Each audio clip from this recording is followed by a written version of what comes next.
Donc, nous allons faire une pâte à choux. Je pense que là, on est d'accord, on a tous compris. Donc, j'ai une casserole. Donc là, le mélange a déjà un peu fondu. Donc, il y a 125 g d'eau, 125 g de lait, 100 g de beurre et 2,5 g de sel. C'est mon premier mélange. Je vais le faire chauffer jusqu'à ébullition. Donc, il ne faut pas faire chauffer trop vite, puisque le beurre qui est en morceaux met plus de temps à fondre que votre liquide à chauffer. Donc, il faut d'abord commencer à feu doux, donc 3 ou 4, ça dépend de votre plaque de cuisson. Pour que le beurre soit bien fondu, une fois qu'il est bien fondu, vous pouvez l'augmenter pour que ça boue. Alors, et à côté, vous avez donc, moi j'ai 150 g de farine qui me permettent après de dessécher donc ma panade et ensuite de nous faire une belle pâte à choux. Tamisée ou pas tamisée la farine? La farine, moi je la tamise pas, mais si vous voulez, si vous avez peur d'avoir des grumeaux ou que la farine fasse des grumeaux dans la pâte à choux, ce qui arrive parfois, vous pouvez la tamiser. C'est pas un problème, hein. La farine, c'est comme vous voulez. Plus vous la tamisez, plus le mélange, moins le mélange risque d'avoir de grumeaux ou de grains de farine. Donc n'hésitez pas. Puis on précise qu'en centre d'examen, c'est des très grands sacs de farine et il arrive parfois qu'un petit bout de pâte se coince ou autre. Et c'est bien de tamiser votre farine à chaque fois pour éviter d'avoir des impuretés dans votre préparation. Voilà, donc j'ai remis ma pâte à choux à chauffer, donc elle est déjà un petit peu fondue quasiment, voilà. Mon beurre, on voit qu'il a commencé à fondre. Donc là, j'ai remis à 3. Donc pendant que ça chauffe, je vais vous montrer donc les gabarits. Donc pour l'examen, vous pouvez arriver avec vos gabarits. Donc j'ai eu des questions déjà sur la plateforme, on me demandait est-ce que je peux directement faire mes gabarits sur ma feuille de cuisson? La réponse est non, car vos feuilles de cuisson chez vous sont beaucoup plus fines et petites que les feuilles de cuisson que vous aurez à l'examen. Donc vous ne pouvez pas avoir une feuille de cuisson de chez vous pour l'examen. Mais vous pouvez en revanche faire des gabarits, donc comme moi j'ai fait.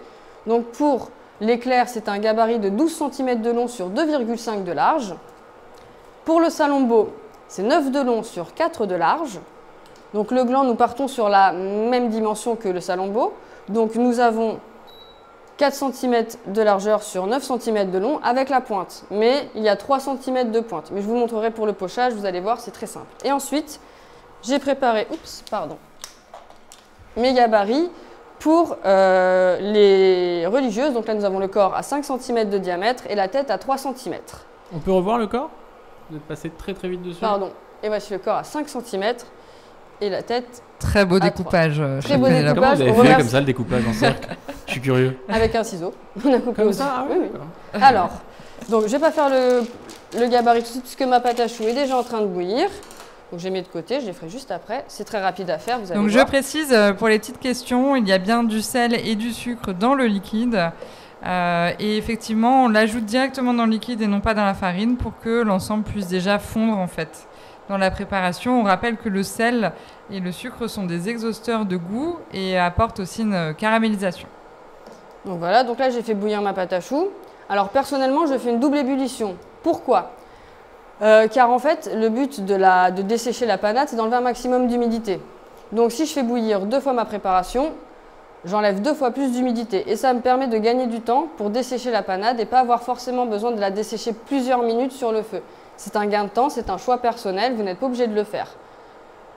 Donc là, ma pâte à choux, ma pâte est prête. Donc j'ai mis du lait entier, et vu que la cuisson n'a pas été continue, il y a quelques petits morceaux de matière grasse dedans, mais c'est pas très grave. Donc je l'enlève du feu, j'ai éteint ma plaque au cas où, on ne sait jamais. Je vais donc mettre mes 150 g de farine d'un coup dans ma casserole. Hop. Voilà. Et maintenant, je vais donc dessécher. Donc c'est-à-dire que ma farine va venir absorber un maximum d'humidité pour créer une panade bien lisse. Je rappelle que l'ajout de la farine doit se faire d'un coup et hors du feu. Toujours hors du feu pour éviter justement de trop cuire la pâte. Donc là, ma double ébullition n'a pas servi à grand chose. Comme vous pouvez le voir, ma pâte est encore un petit peu souple, un peu collante. Donc je vais la redessécher sur mon feu. Je le mets à 1 ou 2, pas plus. Voilà. Et je vais dessécher ma panade jusqu'à ce qu'elle soit bien décollée des bords de ma casserole et surtout de la spatule, qu'elle ne s'accroche plus. Donc ça peut prendre plusieurs minutes. Il faut être patient, il ne faut pas être pressé. Si vous la desséchez pas assez, vous verrez à la cuisson que ça ne va pas être génial. Ça va faire une cuisson en hauteur complètement fissurée. Et et du coup ça va pas être beau et vous aurez du mal à les glacer. Donc là, je l'entends crépiter, je sais pas si vous l'entendez, mais elle crépite, donc ça veut dire que là elle commence à bien cuire. Elle Donc il n'accroche faut plus. sans arrêt remuer cette Voilà. pâte à choux et la casser un petit peu avec la spatule comme fait Chef Pénélope pour que l'air puisse, l'humidité puisse s'évaporer directement. Bon, là, on voit bien que ma pâte à choux est bien desséchée, hein. Elle ne colle plus du tout à ma spatule, ni même au fond de la casserole. Donc, j'éteins mon feu, hop, je l'enlève. Je la mélange un peu pour pas qu'elle accroche, parce que le cul de la casserole est quand même toujours chaud. Donc, si on la laisse sans mélanger, elle accroche. Moi, je laisse toujours 5 petites minutes comme ça à mélanger en dehors du feu pour être sûr qu'elle soit bien desséchée, qu'elle n'accroche plus. Voilà, donc là, on est d'accord qu'elle n'accroche plus. Je vais donc pouvoir la mettre à tourner dans mon batteur.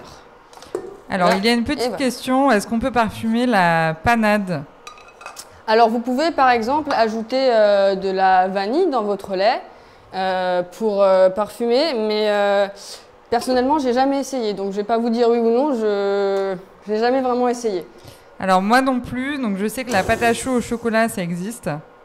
Mais bon, en fait, il faut éviter, quand on ne sait pas trop faire la pâte à choux, d'ajouter d'autres ingrédients qui pourraient faire rater la préparation.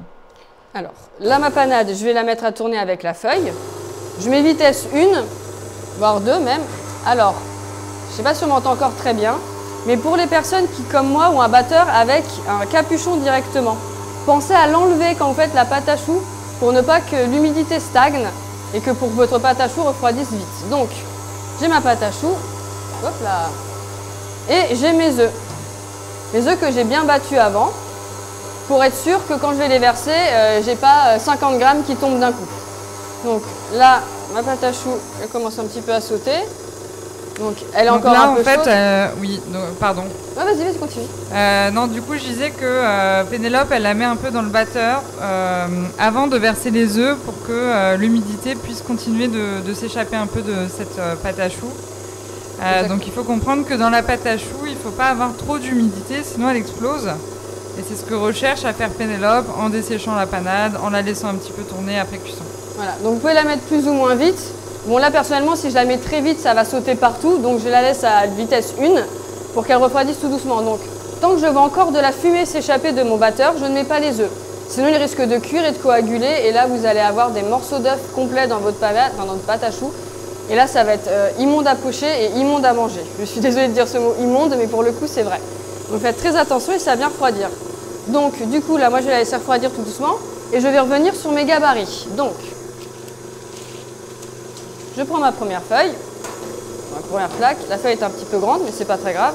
Alors je vais commencer par mon éclair. Donc le jour de l'examen vous avez votre gabarit. Donc là je le fais au stylo bien évidemment. Vous pouvez le faire avec ou sans la plaque en dessous. Je vais le faire sans, ce sera plus simple puisqu'elle est trouée, donc on va éviter. Alors, je vais commencer, donc je vais tracer mon gabarit. Donc voilà, j'ai mon trace, je trace. Je fais au stylo, c'est pas très grave, puisque de toute façon, je vais retourner ma feuille après. Donc, il faut rester bien droit, ce que je ne fais pas. Voilà, donc là j'ai mon premier pochage. Je sais que mon éclair, je vais donc pocher directement ici. Ensuite, je vais faire mon salambot. Hop, j'écarte parce que bien évidemment la cuisson, ça pousse beaucoup. Hop, pareil, je refais mon gabarit. J'en fais qu'un de chaque parce que personnellement, je n'ai pas besoin d'en avoir plusieurs. Un seul me suffit pour me donner la taille des autres, puisque je vais pocher en suivant le gabarit et en gardant le même débit. Hop, c'est pas parfait. Voilà, pareil, je continue. Là, ma pâte à choux commence à refroidir, mais je sens encore de la chaleur quand je mets ma main. Donc j'attends encore un petit peu. Si vous sentez trop de chaleur, ne mettez pas les œufs tout de suite, patientez. On n'est pas pressé. Ensuite, donc là je vais faire pour les glands, pareil. Je reprends, je fais mon gabarit. Hop, alors bien sûr, il ne faut pas trop bouger parce qu'effectivement le gabarit bouge avec. Bon, je ne vais pas vous mentir, je n'ai jamais poché avec gabarit à part quand j'étais à l'école. Sinon après, à force d'en faire en entreprise, le gabarit ne sert quasiment plus à rien. Mais le jour de l'examen, c'est très important, mais si vous avez l'habitude, ça vous permettra d'avoir des choux vraiment bien réguliers. J'ai un petit peu de pâte à choux. Donc là, pareil, je vais faire mon corps de religieuse. Hop.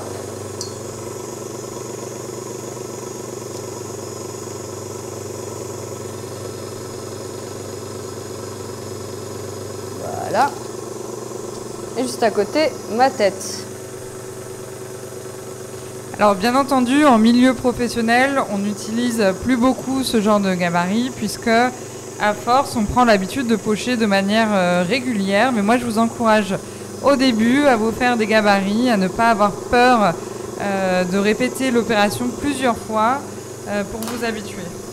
Donc là, ma pâte à choux commence à bien refroidir. Je vais commencer à incorporer mes œufs. Donc le premier, vous pouvez incorporer une grande partie d'œuf. C'est pas un problème. Puisque vous pouvez mettre jusqu'à 250 g de liquide. Mais il faut faire attention parce que tout ceci dépend également du temps extérieur.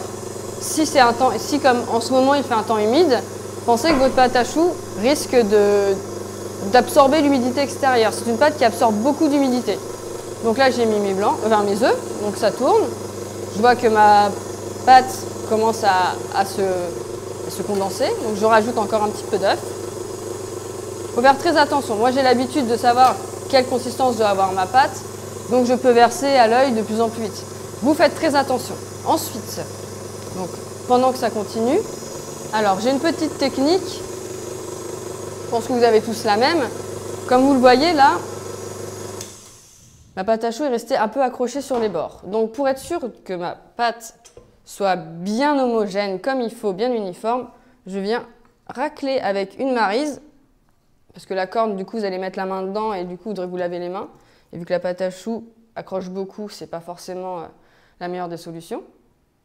Donc avec la maryse, hop, après bien évidemment, on corne la maryse, on la met à part. Moi, je la mets toujours sur un petit sopalin pour pas que ça touche mon marbre.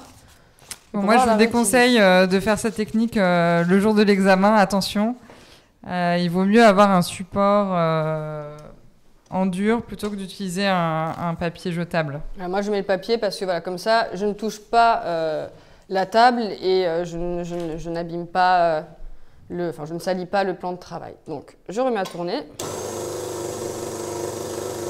Alors j'ai une petite question, comment faire si ma pâte est trop souple? En fait la pâte trop souple justement c'est quelque chose qui n'est pas trop rattrapable puisque la pâte à choux est trop chargée en humidité, elle risque d'exploser comme on l'a expliqué. C'est pour ça que il faut vraiment faire attention quand vous mettez votre mélange d'œufs, de ne pas trop en ajouter et l'ajouter au fur et à mesure.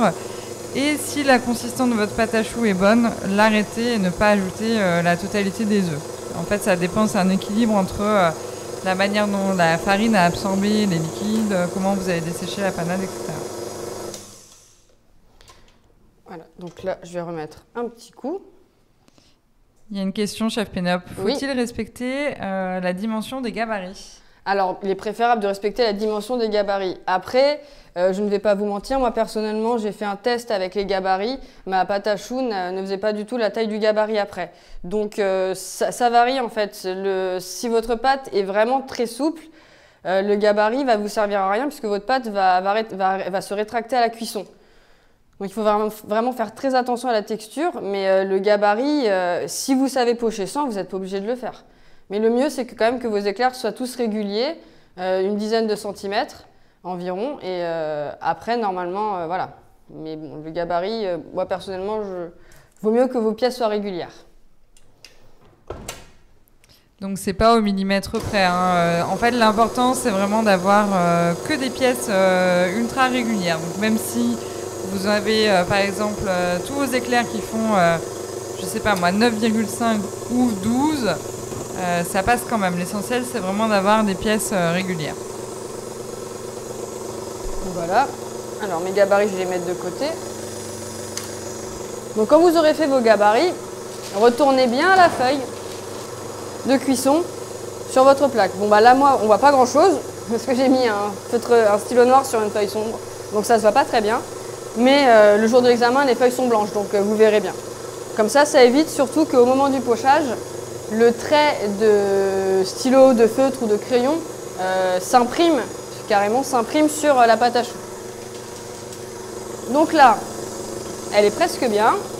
Je rajoute encore un tout petit peu d'œuf. Alors, je vois, moi personnellement, en tant que professionnelle, facilement qu'elle est quasiment prête parce que quand elle foisonne, vous voyez qu'elle se déchire, donc comme pour le ruban, pour le test du ruban. Et vous voyez si les bords sont nets ou pas. Moi, personnellement, c'est l'un de mes petits points de repère pour savoir si je peux rajouter encore beaucoup d'œufs ou pas. Si vous avez cette habitude-là, vous verrez, ça va être très simple et vous raterez quasiment jamais votre pâte à choux. Donc là, je peux en rajouter encore un petit peu, mais pas beaucoup, hein. Donc je fais un petit filet, je m'arrête. Je préfère en rajouter 3 fois que devoir recommencer ma pâte à choux. J'accélère un petit peu. Alors, on a une question là, en fait, donc, pour savoir s'il faut nécessairement utiliser le robot pour mélanger la pâte à choux, enfin la panade avec les œufs. Donc en fait en pâtisserie, parce que là c'est une question de cuisine, donc en pâtisserie on a souvent des plus grosses quantités qu'en cuisine. En cuisine vous pouvez tout simplement utiliser votre cul de poule et votre spatule pour ajouter les œufs petit à petit, pas besoin de s'énerver, c'est un peu compliqué d'ajouter les œufs parce que ça tranche un peu. Donc il ne faut pas hésiter à faire un mouvement régulier, sans s'énerver, en les ajoutant petit à petit et ça fonctionne très bien. Mais le jour de l'examen, faites-la vraiment au batteur. Ça vous fera gagner du temps et ce sera beaucoup plus simple d'avoir une pâte à choux très vite prête. Parce qu'à la main, c'est un petit peu plus long. Donc voilà. Donc là, ma pâte à choux est vraiment bientôt prête. Je vais rajouter un tout petit peu d'œuf, très légèrement. Voilà, pas plus. Et normalement, elle devrait être pas mal.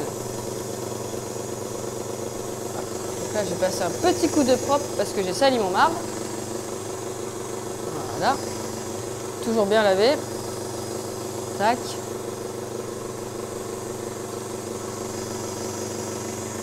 Donc là, ma pâte à choux me semble bien. Donc, je vais faire les tests. Alors, donc nous avons... Tac, donc. Là, déjà, je vois que mon ruban se fait naturellement. Donc, c'est déjà un premier test et un premier signe que ma pâte à choux est bien. Vous voyez, alors, elle est très lisse sur les côtés, donc elle est souple, elle se défait toute seule. Et elle est très lisse, donc ça veut dire qu'elle est bien. Après, donc, vous avez le test du sillon. C'est mon test préféré.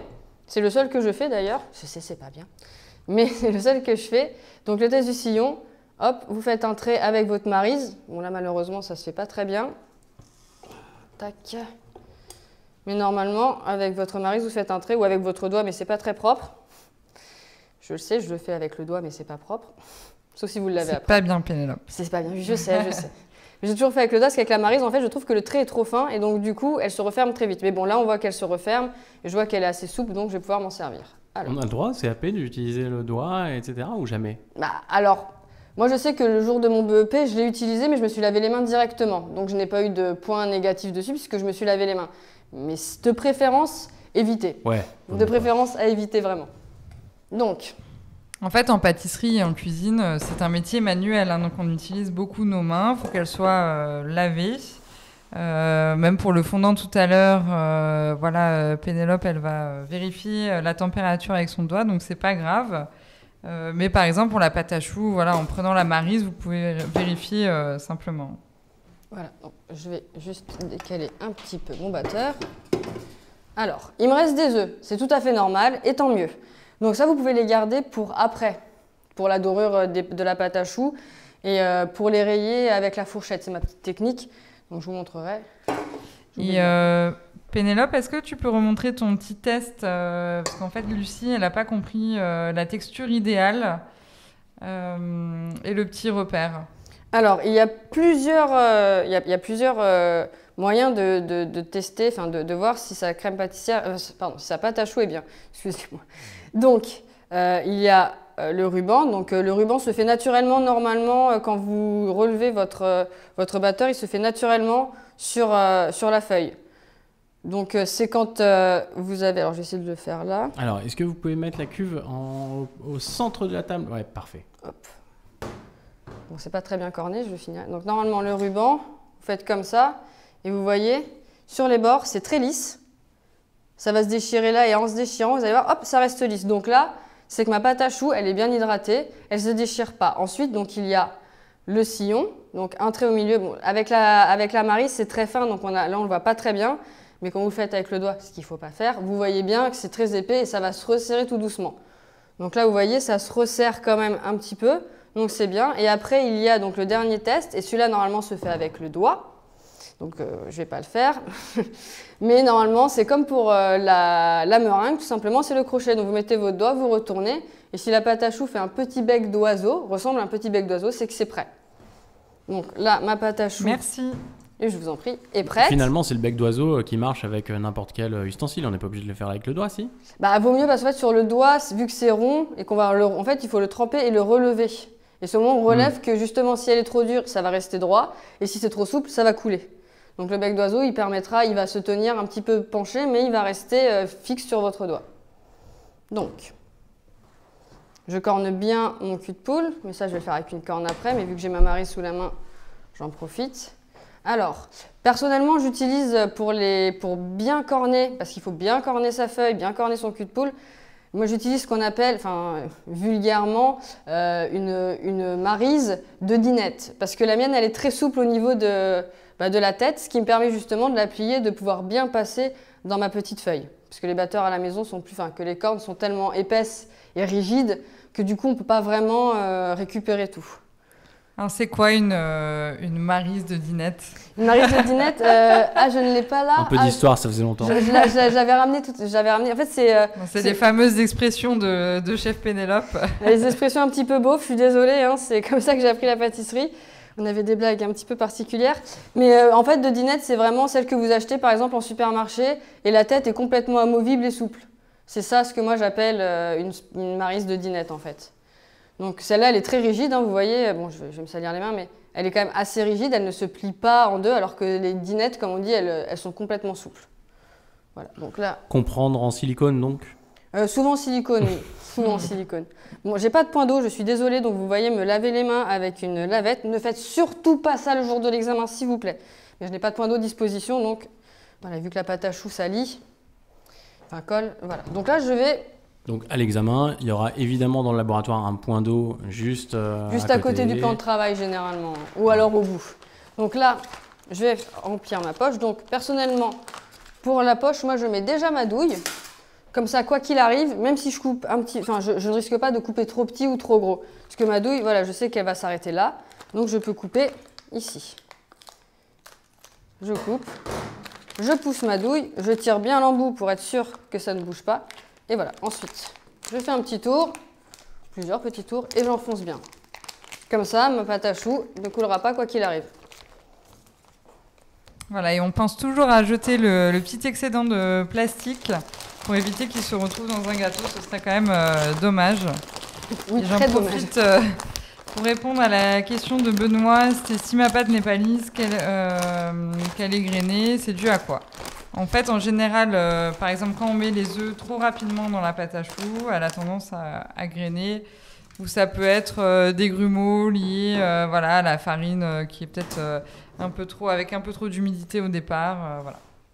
Pour répondre à votre remarque sur les bouts de plastique, on les jette d'ailleurs immédiatement. On ne les laisse pas au fur et à mesure pour les jeter d'un coup. On les jette à chaque fois qu'on en a un. Exact. Alors là, je vais remplir du coup ma poche. Donc, j'ai des petites mains puisque je suis une petite portion. Donc, je ne remplis pas ma poche en entier. Et pour les personnes qui ont des petites mains, pensez-y. Bon, là, j'avoue que c'est 250 grammes de liquide, donc effectivement, tout rentrera dans ma poche. Mais je devrais du coup mettre plus de pression sur ma poche pour sortir ma pâte à choux. Et donc, du coup, le débit ne sera pas bien géré. Donc, je ne l'ai pas rempli en entier, bien évidemment. De manière générale, il ne faut pas trop remplir votre poche. En fait, le pochage, ça demande beaucoup de dextérité. Et pour gérer le flux, il faut vraiment ne pas hésiter à peu remplir la poche. Alors, toujours bien corner la poche. Alors, faites attention, pas comme moi que je viens de faire. N'appuyez pas trop sur la corne parce que vous pouvez un petit peu abîmer la poche. Et du coup, la pâte à choux pourrait sortir. Donc, là, elle est bien ma pâte à choux, elle se tient bien, donc je la pousse au maximum pour ne pas en avoir partout. Mais faites bien attention surtout ici de ne pas appuyer comme un fou ou une folle parce que vous risquez justement l'ouverture là de la décoller et là après la poche, vous aurez tout mais pas au niveau de la douille quoi. Donc ce ne sera pas pratique. Alors, Donc là, elle n'est pas cornée jusqu'au bout, c'est normal parce que j'ai de l'air, donc ça fait une petite résistance. Mais c'est pas grave, j'appuie un petit peu avec la main et après, elle est rentrée comme il faut. Donc je finis de bien corner ma poche. Voilà, donc là, il y a une petite bulle d'air qui est là. Alors, on peut faire, moi ce que j'aime bien, c'est de temps en temps, vu que la pâte à choux ne risque pas grand-chose, je peux appuyer comme ça va enlever un maximum d'air et je peux repousser. Mais bon, faites pas ça avec n'importe quoi, hein. La chantilly, si vous faites ça, vous allez la liquéfier, donc c'est pas du tout une bonne chose. Alors, maintenant, je vais commencer mon pochage. Donc, je les vois vraiment pas du tout. Donc, alors du coup, chef Pénélope, la Maryse Dinette, là, ça devient hyper connu puisque tout le monde en parle sur le chat. Et la question, c'est... C'est en top tweet. Hein. En top tweet. En fait, je l'ai à disposition. Si quelqu'un peut aller me la chercher, je peux vous montrer exactement à quoi ça ressemble. Allez chercher ma Maryse. Allez chercher ma Maryse, gentille dame. Malheureusement, il n'y a personne. Non, personne n'est là, donc voilà. Pour vous servir. Donc, du coup, la question, c'est est-ce qu'on peut apporter une Maryse Dinette le jour de l'examen? Alors, personnellement, moi, je ne vais pas vous dire non. Au contraire, je vais vous dire oui, parce que vous avez un petit batteur, donc une petite feuille, comme j'ai dit, et du coup, ce sera plus simple de bien la corner jusqu'au bout, complètement. Mais après, effectivement, le jury peut dire « Bah non, c'est quoi cette Maryse Dinette je suis pas d'accord. » Donc voilà. Mais vous pouvez l'amener, oui, ça pourra sûrement vous servir à bien corner et des petites pièces ou des petites choses que vous pouvez pas forcément avec la corne, sinon on peut vous en mettre partout autre. Donc voilà. Ça peut moi, personnellement, en tant que jury, ça ne me dérangerait pas. Donc voilà, donc là je vais pocher. Donc moi, mon gabarit ne se voit pas du tout. Donc je vais retourner ma feuille, mais ne le faites pas. Donc voilà, donc moi du coup je vais pocher directement sur les traits que j'ai faits. Parce que sinon ça ne se voit pas du tout. Mais le jour de l'examen, vraiment retournez là. C'est même là comme ça, d'ailleurs je ne les vois pas très bien. Je pense que même vous ne les voyez pas très bien. Donc voilà, alors on va commencer. Donc on va commencer simple. Le petit chou, la tête de 3 cm. Donc je pose bien ma poche perpendiculaire. Bon là ça coule tout seul, donc voilà. J'appuie un tout petit peu et dès que je suis dans mon pochage, hop, un petit rond et je ferme. Bon, un petit peu. Je pense que chef Pénélope, elle a oublié de coller sa feuille. Oui, parce que moi je fais jamais avec feuille, comme j'avais dit lors d'un live. Moi je fais directement sur ma plaque graissée. Donc je ne colle pas, j'ai pas du tout cette habitude-là. C'est pas obligatoire d'ailleurs, non? C'est juste une petite en fait, astuce. c'est pour éviter justement ce que je viens de faire, c'est-à-dire de devoir tenir ma poche et en même temps finir. Voilà. Mais effectivement, oui, j'avais oublié. Hop. Alors, le mieux à l'examen, c'est de pocher directement sur la feuille. Ouh là là, je fais n'importe quoi, c'est tout sale, ça, c'est pas propre. Veuillez m'excuser. C'est pas du tout propre, donc ne faites surtout pas ça à l'examen. Du coup, il y avait une petite question encore de Benoît qui demande si on peut utiliser un support pour garnir sa poche à douille. Et effectivement, alors, donc, en cuisine, vous pouvez utiliser un support, car c'est pas évident de remplir la poche à douille. En pâtisserie aussi, sauf qu'en pâtisserie, voilà, il faut essayer de vous habituer à remplir votre poche à la main. De manière générale à la main. Et vous n'allez pas forcément trouver un récipient adapté le jour de l'examen. Donc je vous suggère de vous entraîner beaucoup de fois sur le pochage. Voilà. Donc là j'ai fait le corps. Donc là vu que j'ai pas tenu ma feuille, c'est beaucoup mieux. Il n'y a pas le petit ziguigu au bout. Alors, donc pour tout ce qui est gland et salombo, donc là on va faire le gland. Alors pour le gland et salombo, je vous conseille une douille 18 personnellement. Et pour le reste une douille 16. Donc là moi j'ai une douille 15. Donc ça change pas grand chose, mais pour les salombos et les glands, une douille 18 sera plus simple parce que du coup vous aurez moins de pression et moins de pâte à mettre. Donc bon là vraiment c'est pas génial, j'ai pas bien calculé mon coup, vous voyez c'est quasiment sur le bord de la plaque. Donc bon c'est vraiment pas à faire le jour de l'examen, mais écoutez on n'est pas à l'examen, je fais n'importe quoi. Donc, là, merci Pénélope. Chef Pénélope, je vous ai amené moi-même en personne. Du sopalin. Je me suis levé. Du sopalin pour vous essuyer les mains parce que gentil. je voyais que vous étiez un petit peu en difficulté. Donc là, je viens de faire un pochage un petit peu nul. On va pas se mentir, hein, même complètement nul. Mais voilà, donc dans l'idée pour le chou, pour le gland et le salombo. Alors pourquoi complètement nul? On va se servir de cet exemple. Pour, voilà. Très simplement parce que du coup, je n'avais pas mes deux mains sur la poche, donc je n'ai pas bien géré mon débit. Et comme vous voyez, ça fait un gland à moitié enceinte, on va dire ça. Hein. Ça fait un peu femme enceinte, comme on dit. Il a un petit bidou par ici. Donc voilà. Le mieux, c'est qu'il soit vraiment bien lisse, bien droit. Donc là, je vais me concentrer pour le salombo. Et je vais faire pareil. Donc c'est la même technique pour le salombo et pour le gland. Pour le coup, c'est vraiment on poche, donc j'appuie. Là, je laisse ma poche, ma douille et je continue. Je mets un maximum de pâte parce que il faut qu'il soit large, mais pas trop non plus. Et là, arrivé au bout, j'arrête de pousser et je remonte. Alors, est-ce que vous pouvez nous remontrer du coup comment vous avez fait tout à l'heure et ce qu'il ne faut pas faire? C'est intéressant. Alors, donc pour le gland, donc là, je vais le faire sans gabarit. Donc, ce qu'il faut faire, c'est bien... Alors moi, je poche toujours un petit peu penché pour avoir un meilleur débit et surtout pour bien gérer le gland ou le salombo. Donc du coup, je pose ma douille comme ça, j'appuie, je la laisse sur place en fait pour faire les fesses du gland. Et là, je vais commencer à avancer un petit peu. Je garde ma même pression, sauf que vu que j'avance, ça se ralentit. Et là, j'arrête et je fais. Hop. Et là, vous voyez, mon gland, techniquement, il est bien. Bon, il est encore un petit peu mec d'un côté, voilà. Mais techniquement, c'est exactement cette technique qu'il faut utiliser. Donc là, je vais faire l'éclair. Donc l'éclair, c'est très simple. Je poche et je fais un trait et j'arrête. En fait, les petits bourrelets qu'on voit là, c'est des bourrelets d'hésitation. En fait, quand on hésite avec sa poche, forcément, le débit n'est plus le même. Et il y a des petits à-coups qui se forment et ça crée des petits bourrelets. C'est pour ça qu'il faut vous entraîner régulièrement. Donc là, en fait, chef Pénélope, elle galère un peu parce qu'on a oublié de lui préparer un torchon ou une lavette humide qu'elle peut placer sous sa plaque pour éviter que la plaque ne bouge. Et ça, je vous conseille vraiment le jour de l'examen. Voilà, si vous avez un torchon, utilisez-le. Il faut le plier bien plat et le placer au-dessous de la plaque. Sinon, la plaque qui est souvent gondolée risque de bouger lors du pochage. Et voilà, du coup, j'ai un gland qui est bien par rapport aux autres. D'accord, et donc le rôle de la main, tout à l'heure, donc vous avez poché avec une seule main. Concrètement, le rôle de la seconde main, de maintenir. Hein. C'est comme pour le cornet en fait, c'est exactement pareil que l'écriture au cornet. Vous avez une main qui presse, qui donne on va dire le ton de la pression, la dynamique, et il y a l'autre main qui permet de bien gérer et de bien garder justement la poche droite parce que quand vous appuyez, vous mettez de la force, donc votre poche, elle bouge. Et d'avoir l'autre main ici, ça permet justement ça bouge plus. Et là, la difficulté avec le gland ou le salambo, c'est évidemment d'aller décrescendo, rétrécir. Pour le gland, oui, il faut vraiment bien arrêter d'appuyer vers la fin pour avoir vraiment cette belle pointe. Parce que sinon, après, vous allez faire un salambo ou alors ça va vraiment être une toute petite pointe à peine visible. Donc voilà. Donc là, j'ai un petit peu de place, je vais refaire une petite tête dessous. Hop, voilà. J'ai peu besoin Donc on rappelle, le second pochage en partant de la gauche, c'est ce qu'il ne fallait pas faire. Mais tout le reste, c'est parfait. Ce gland-là, il ne fallait pas le faire. Et bon, ce petit chou parce que j'ai pas bien, voilà.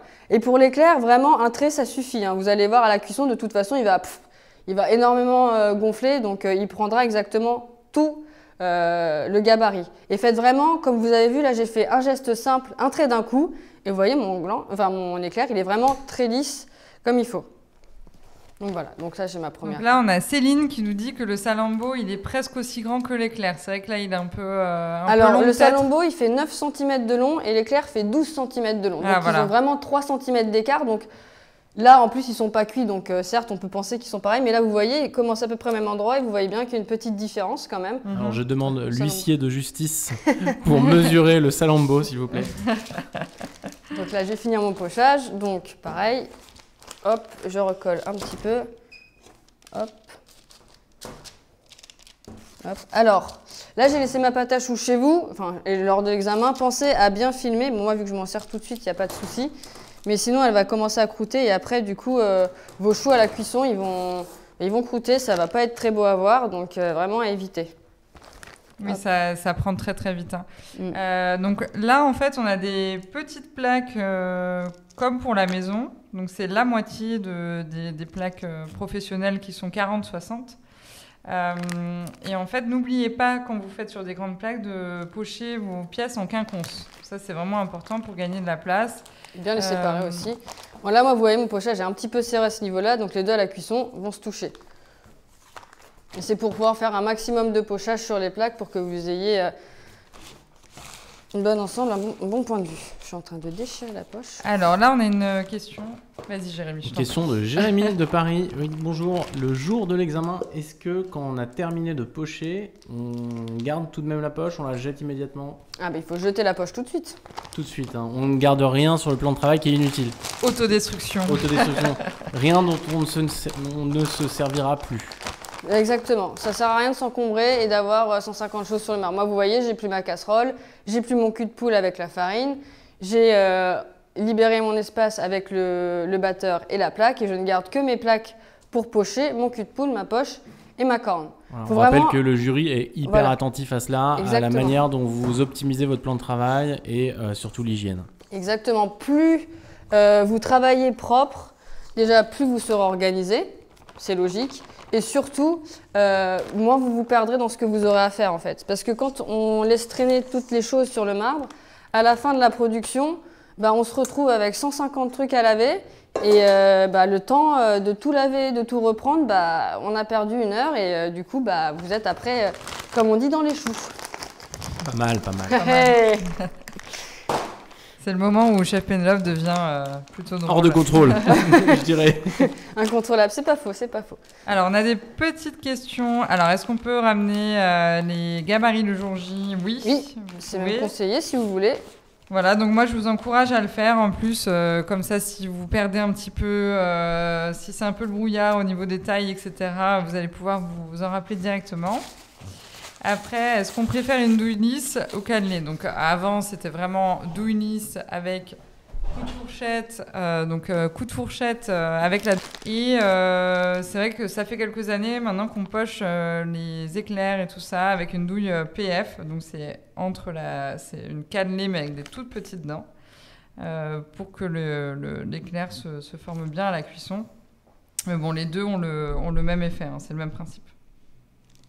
Alors, pour pocher, donc là vous voyez, sans me vanter, c'est quand même assez régulier. J'aime bien dire sans me vanter. Donc, c'est très simple. J'ai pas de gabarit, comme vous pouvez le voir, hein, j'ai aucun gabarit. Et donc, comment je fais? C'est simple, je compte. Donc, dans ma tête, pour les petits, je compte jusqu'à 3. Je fais 1, 2, 3. Et pour les grands, 1, 2, 3, 4, 5.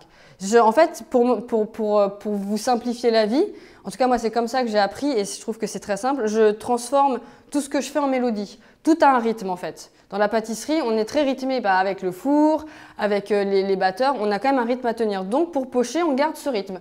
Tac, tac, tac, tac. Donc, je fais ça. Donc là, par exemple, je vais repocher encore un corps de religieuse. 1, 2, 3, 4, 5. Et voilà, et il est régulier comme les autres. Il n'y a rien de compliqué, c'est des petits moyens mémotechniques qui vous permettent de pocher régulièrement et simplement. Bon, après, je ne vais pas me vanter, les choux, c'est simple à faire. Un rond, la douille est ronde, donc c'est pas très compliqué. Voilà, 1, 2, 3. Alors, le jour J, les tailles de plaques, pour répondre à Benoît, ce sera des tailles 40-60, comme en milieu professionnel. Alors, lorsqu'on remplit la poche à nouveau, faut-il poser la poche et surtout la douille sur un support pour ne pas toucher le plan de travail? Alors, moi, je vous conseille en fait de racler votre poche avec la corne pour ne pas avoir d'excédent de pâte à choux qui aurait un peu chauffé. Et surtout pour qu'elle soit propre. Et après, de retourner votre poche comme au départ, sans oublier de coincer la douille, de coincer le plastique dans la douille comme vous avez fait au départ en fait. Voilà. Après, moi personnellement, je sais que si votre poche est propre à la fin, vous pouvez la remettre comme ceci. Ça, il n'y a rien qui touche le plan de travail. Pour quelques secondes, c'est parfait. Effectivement, ne la laissez pas 10 minutes comme ça, le jury n'acceptera pas. Donc là, je vais finir mon pochage. Vous voyez, mon salombo, sans gabarit, il est presque même mieux que celui avec gabarit. Donc, tout dépend du pâtissier. Moi, je préfère sans. Et la preuve, sans, je poche un peu mieux. Donc voilà, donc là, j'ai un gland, un salombo. Mes choux sont bien. On va refaire un petit éclair. Voilà. Alors, est-ce qu'il faut ramener ces douilles et poches à douille le jour de l'examen ou est-ce qu'elles sont à disposition? Donc, ramenez bien vos douilles. Ainsi que les poches, peut-être qu'elles seront à disposition. Normalement, elles sont à disposition. Voilà, pour être sûr de vous, je vous conseille d'en glisser quelques-unes dans votre mallette. Ça mange pas de pain pour être sûr d'en avoir le jour J. On est d'accord que les temps de cuisson, parce que là vous pochez tout sur la même plaque selon les formes, les temps de cuisson sont identiques. Hein. Alors, pas vraiment. Les petits choux va forcément cuire plus vite que votre salombo. Donc là, effectivement, j'ai un petit peu éparpillé dans tous les sens. Mais normalement, essayez de pocher donc, tout ce qui est choux avec choux ronds avec les choux ronds. Moi, ma petite technique, c'est si mon four, par exemple, cuit plus fort devant et moins fort derrière, mes petits choux qui vont cuire plus vite, je les mets vers le fond de mon four et les gros, je les mets devant. On a tous des fours ménagers chez nous qui ne sont pas forcément les meilleurs. Le mien aussi. Donc voilà, on fait ce qu'on peut avec ce qu'on a. Il faut vraiment s'adapter. Notre boulot, c'est l'adaptabilité avant tout. Et ça, on ne le répétera jamais assez, je pense. Car quoi qu'il arrive, on est obligé de s'adapter. Je peux vous dire qu'il y a des situations où c'est pas facile. Et ça vaut pas le coup donc de pocher sur une autre plaque. Vaut mieux parfois les positionner différemment dans le four. Alors le mieux c'est vraiment de séparer. Donc Salombo gland, vous les cuisez sur la même plaque puisque c'est la même dimension et le même taux de pâte, on va dire, parce qu'il y a quand même plus de pâte à choux dans un Salombo et dans un gland que pour un éclair. Mais voilà, après c'est à vous aussi de savoir les pièces qui vont ensemble. Par exemple, on sait très bien que l'éclair va cuire un petit peu plus vite que le Salombo, mais vous pouvez mettre la cuisson en même temps et vous ressortirez l'éclair un tout petit peu plus tôt. Voilà, après, c'est plusieurs techniques, mais vous n'avez pas 150 plaques de disponibles le jour de l'examen. Donc, essayez d'être aussi assez logique et pragmatique sur comment dois-je pocher et comment faire pour que toutes les cuissons soient nickel. Bon, après ça, vous avez l'habitude chez vous, donc le jour de l'examen, vous n'aurez pas vraiment de problème là-dessus. C'est quel type de four à l'examen? Vous avez four à sol et four ventilé généralement. Ça dépend des centres. Alors, il y a des centres qui ont soit les deux, ou soit l'un ou l'autre. Donc pas de panique, hein, vous allez être vraiment aidé pour les cuissons avec les membres du jury et surtout pour la pâte à choux, donc c'est eux qui vont donner le tempo et enfourner à l'heure qu'ils veulent. Donc soit ce sera une horaire indiquée le matin, donc dès le matin ils vous diront à 10h tapante nous allons enfourner la première fournée de pâte à choux. Ou alors, vous devrez mettre votre pâte à choux sur une échelle quelques instants, le temps que tout le monde est terminé pour enfourner. Je rappelle que si vous avez la moindre question sur le matériel, sur les types de fours, vous pouvez les poser à nos profs, évidemment, sur YouSchool, sur la plateforme. Ils vous répondront dans le détail. Voilà, donc là j'ai poché. Donc vous avez vu, j'ai même fait un petit Paris-Brest. Bon, il est pas génial, mais dans l'idée, il fait environ, je pense, vu que j'ai un gabarit de 5 cm, je peux du coup savoir qu'il fait plus que de 5 cm. Il doit faire 6 à 6,5, donc là, il est bien. À la cuisson, donc n'oubliez pas les petites amandes effilées dessus. Et à la cuisson, il va faire un beau cercle qui va développer à peu près à ce niveau-là. Donc voilà. Donc là, j'ai le Paris-Brest, les éclairs Salombo gland et les choux, donc les têtes pour les religieuses et les corps. Donc maintenant qu'on a notre pâte à choux de prête. Alors, est-ce qu'on peut apporter une règle le jour de l'examen? Moi, je vous encourage à en apporter une. Parce que si vous tombez sur, je sais pas, un millefeuille ou n'importe quoi, il faut toujours avoir une règle pour faire une découpe bien nette. Il faut toujours mesurer en fait en pâtisserie, donc n'hésitez pas aussi à l'apporter. Ça peut être aussi un mètre. Une règle, c'est un peu plus clean. Oui, oui. Ouais. Après, le mieux aussi, c'est par exemple les gabarits, les faire à l'avance, comme ça vous n'avez pas besoin de les faire, donc ça vous évite d'emmener une règle. Et surtout, pour tout ce qui est PLF ou PF, servez-vous de votre rouleau, parce que votre rouleau fait quand même entre 35 et 40 cm.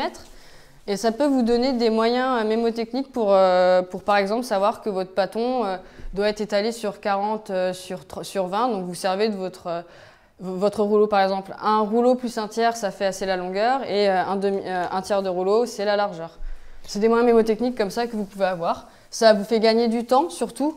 Et ça vous empêche de vous trimballer avec 150 règles et tout.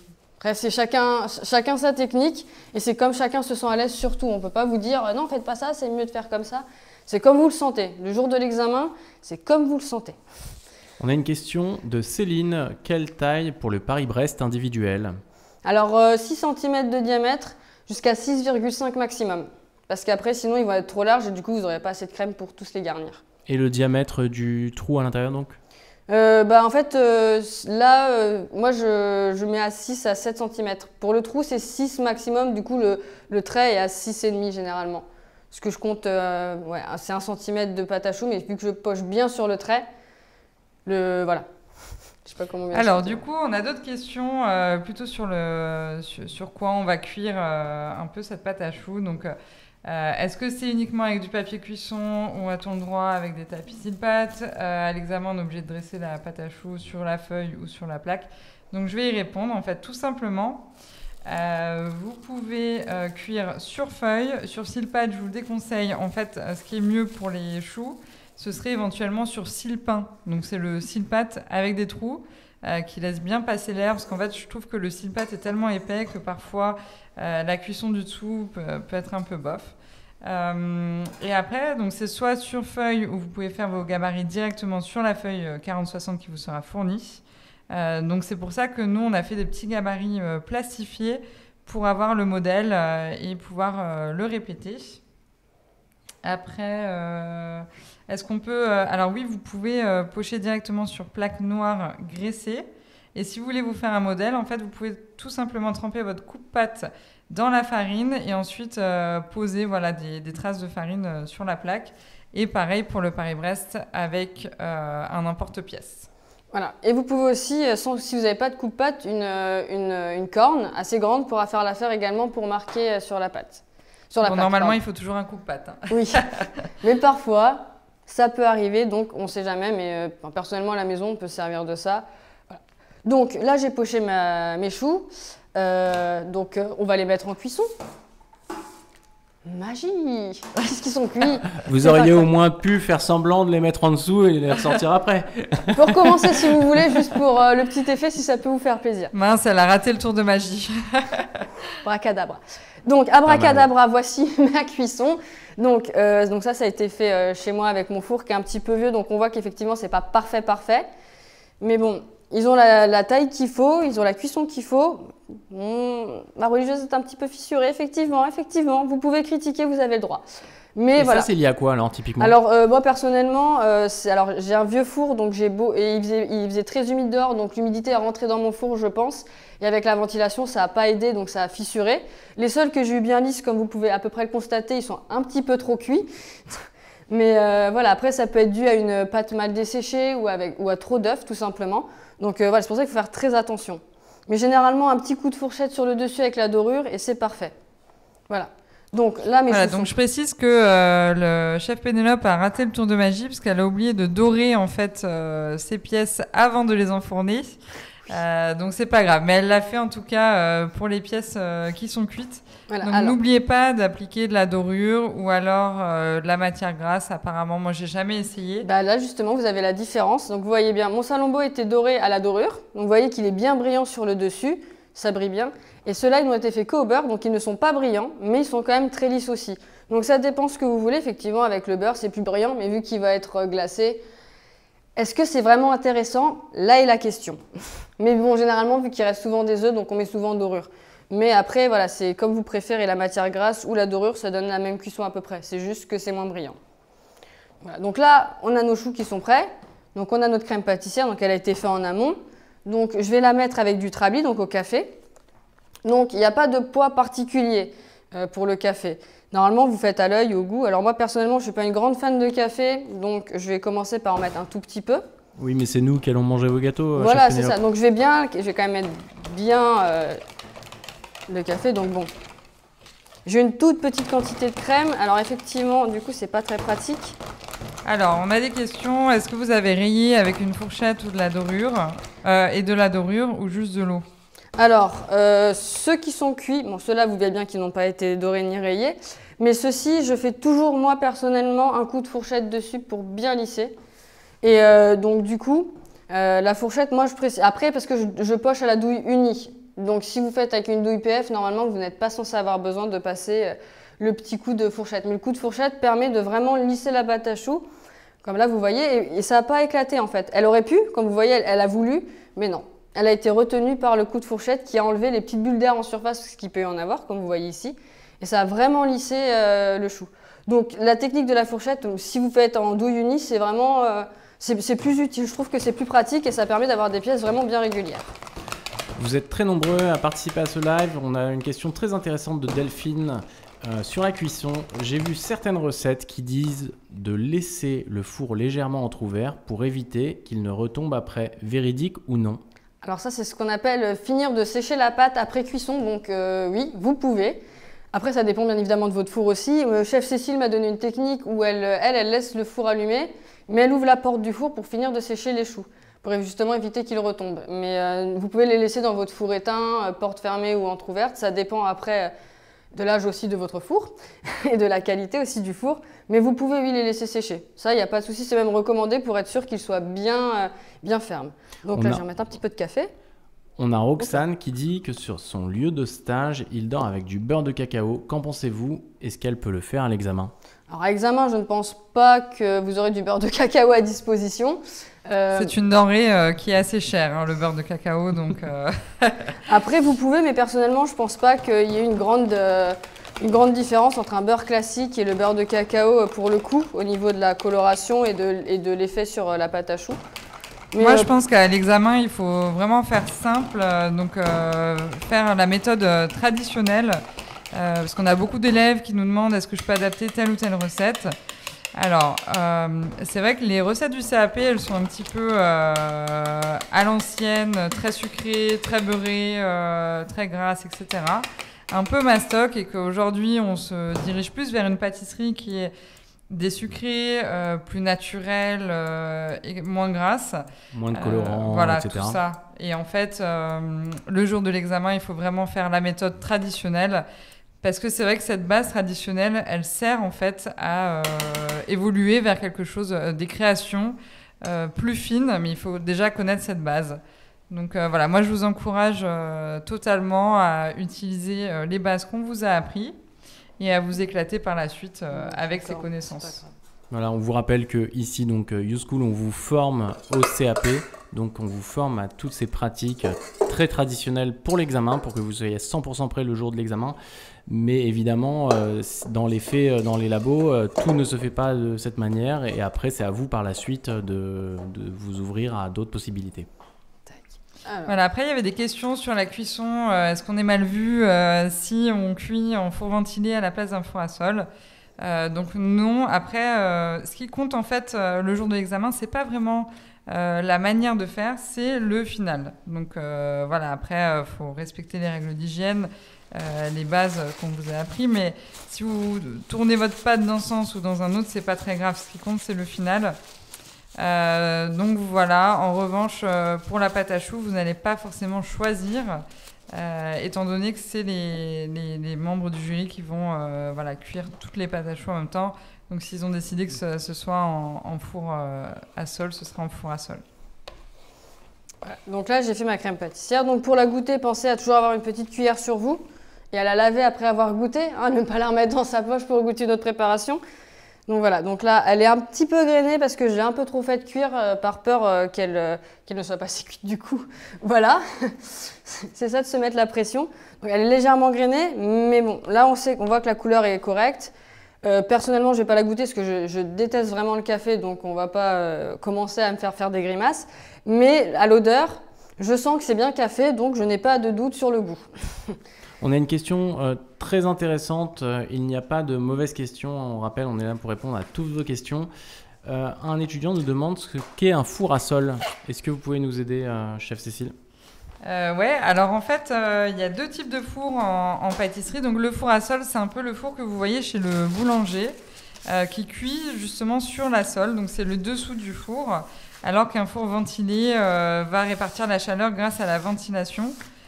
Voilà, donc c'est vraiment le four du boulanger qu'on utilise aussi en pâtisserie, notamment pour la pâte à choux. Oui, on rappelle que four à sol, c'est pas le sol, hein, c'est la sole, c'est S-O-L-E. Hein. Alors, effectivement, faut pas se tromper. Donc là, pareil, donc je vais préparer ma poche pour la crème pâtissière. Donc pareil, je remets ma douille dedans, c'est ma technique. Il y en a qui préfèrent couper avant et mettre la douille après. Le problème, c'est qu'il faut être sûr que on est bien coupé. Alors quand elle dit il y en a, elle parle de moi hein, directement, parce qu'on a toujours ce débat. Allez, bim. Donc moi, c'est vrai que je coupe toujours la poche avant, parce que j'aime bien que ce soit bien net, et j'aime bien aussi couper les bords de plastique de la poche. Mais il faut être habitué, parce que c'est vrai que si vous faites un trou trop gros sur la poche, en forçant sur la pâte à choux ou sur n'importe quelle pâte, la douille pourrait sortir, et là ce serait dramatique. Voilà. Alors, juste avant, on a une question, on va le dire, hein, tant pis pour lui, comme ça lui évitera de raconter des bêtises. On a une question de Maxence, donc, qui est dans le bureau juste derrière, et qui aimerait bien déguster vos gâteaux, donc il vous demande s'il a le droit, chef Pénélope. Bien sûr. Et il a toujours eu le droit, il le sait très bien. Non, mais il a demandé un éclair au chocolat alors qu'on fait des éclairs. On fait du café. Ah, par contre, voilà, pour la commande... on vous explique toutes les coulisses. Voilà, Maxence passe par le live donc pour demander des faveurs des professeurs. C'est une honte. Mais on vous le garde, Maxence. Mais c'est pas grave, mercredi prochain, du coup, éclair au chocolat, ça marche. J'en ai plein dans mon congèle maintenant. Là, j'en ai... j'en ai pour 6 ans, je crois. Donc, alors, je vais remplir ma poche avec ma crème pâtissière. Donc pour remplir la poche, il faut vraiment prendre le coup de main, bien rabattre la poche sur votre main et utiliser donc la main, voilà, pour bien racler votre corne. C'est un coup de main à prendre au début. Hein. Hop. Et après, vous pouvez donc si la poche, pour ça qu'avoir une poche très propre est très utile parce que comme ça, le cul de poule tourne et on n'a pas toujours bien raclé. Donc on peut caler avec sa main. Et pousser. Et là, vous voyez, votre bord reste propre, votre poche est propre et vous avez absolument tout. C'est des petites techniques comme ça, mais après, vous verrez, ça viendra avec le temps, hein, c'est normal, c'est la pratique, tout simplement. C'est comme tout. Alors moi, je voulais dire un truc pendant que Chef Pénélope continue de garnir tout ça, qu'on n'a pas dit lors du pochage. La pâte à choux, c'est quelque chose qui peut se repocher en entre guillemets. Donc si vous ratez une pièce, plutôt que de l'envoyer au four et qu'à la fin elle soit pas top, n'hésitez pas. Alors faut pas tout racler votre plaque 10 000 fois, mais vous pouvez à l'aide d'une spatule ou d'une corde récupérer la pâte à choux et repocher. C'est pas une pâte qui est fragile comme une meringue ou un biscuit meringué ou un biscuit cuillère où là il faut vraiment faire attention à pas faire retomber le biscuit. Exactement.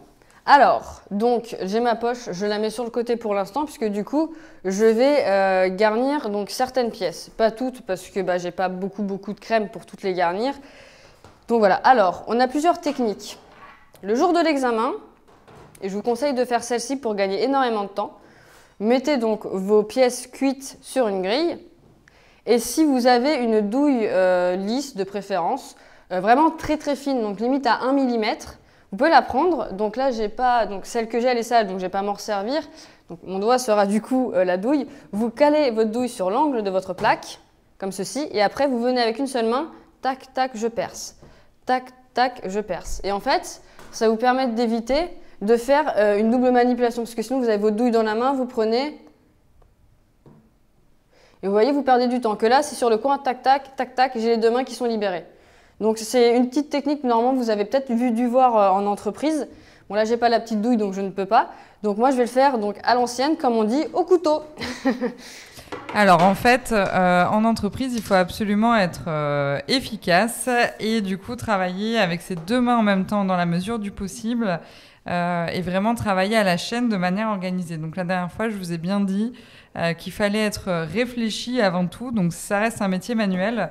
Mais sans réflexion derrière, on ne peut pas arriver à un résultat qui est parfait dans un temps limité. Donc il faut vraiment placer vos pièces au bon endroit, ne pas repasser sur les pièces, ne pas avoir d'objets entre les plaques qui pourraient pas faciliter votre mouvement, etc. Donc il faut vraiment travailler comme si vous étiez une machine à l'usine. Il faut vraiment réfléchir dans ce sens. D'ailleurs, il faut savoir que moi, personnellement, on m'appelait la machine. Donc voilà, je vous laisse deviner pourquoi. Alors, donc là, je fais un trou donc, au couteau parce que j'ai pas de petite douille. Donc voilà, j'ai fait mon trou au couteau. Ça marche très bien aussi. Mais bon, le jour de l'examen, si vous avez une douille, faites-le à la douille. Donc, là, je vais aller pocher donc, mes salambos. On a combien de temps, Chef Pénélope, le jour de l'examen pour tout ça? Si je ne me trompe pas, la pâte à choux, c'est sur le P2. Donc, vous l'aurez avec un entremets et sûrement des pièces individuelles. Et vous avez, si je ne me trompe pas, 4h50 pour le P2. Pour le P1, c'est 4h30, je crois. J'aime bien Jérémy qui fait « Oh, ça va, il y a le temps !» J'essaye de comparer avec mes partiels de 4 heures. Alors, le P2, il faut quand même faire pas mal de production. Il faut aussi faire des décors en chocolat. Donc, voilà. Alors, pour garnir, donc là, ma douille est extrêmement grosse. C'est une douille 12, je n'avais pas plus petit. Donc, si vous pouvez prendre une douille 8, ça marche très bien. C'est même conseillé puisque c'est plus fin. Donc là, je vais garnir. Donc, effectivement, ça va être énorme. Donc, je garnis, et là, vous voyez, ma poche toute seule sort parce que c'est garni, j'en ai assez. c'est lourd, il a pris du poids. Donc, que fais-je? Je garde mon cul de poule. Et bien évidemment, on racle toujours le dessous. On le retourne et on continue. Du coup, les salambeaux. Hop, on poche.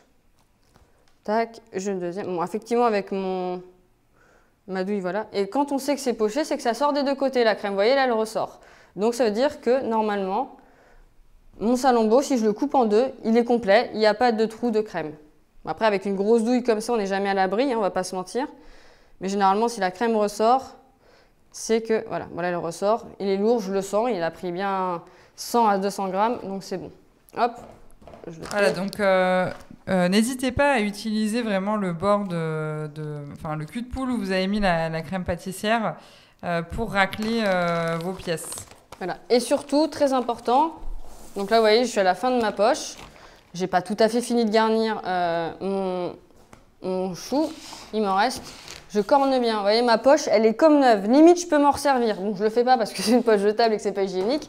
Mais voilà, donc le but, c'est vraiment qu'on ait l'impression que vous êtes la personne la plus propre du monde. Je ne sais pas si vous connaissez Monk, la série qui est passée dans les années 2000. Ben, il faut que vous soyez comme lui.